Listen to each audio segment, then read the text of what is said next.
Nutikakeskus Mustamäel kuulutab välja järjekordse konkursi nutikale sisekujundajale. Saada meile magamistoa eskiis 22. märtsiks ja võida 50 000 krooni.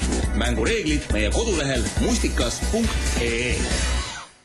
17. märtsil Estonia kontserdisaalis Eesti Riiklik Sümfooniaorkester, dirigent Tõnu Kaljuste ja viiulisolist Andres Kaljuste. Kõlavad Sibeliuse viiulikontsert ja Brahmsi 4. sümfoonia.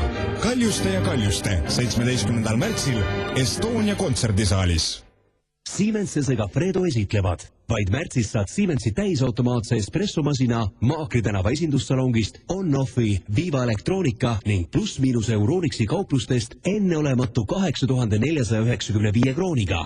Ja justkui sellest veel vähe oleks. Iga kohvimasinaga kaasab pakk ehedat Itaalia espresso kaasa kohvijuba.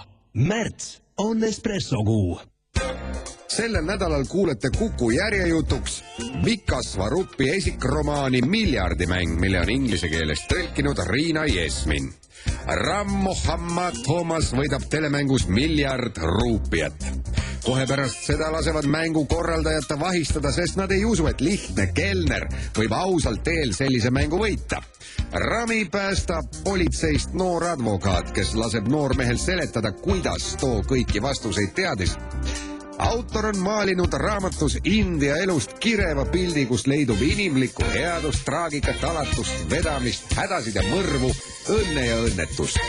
Miljardimängu mängib koos teiega kirjastus Varrak.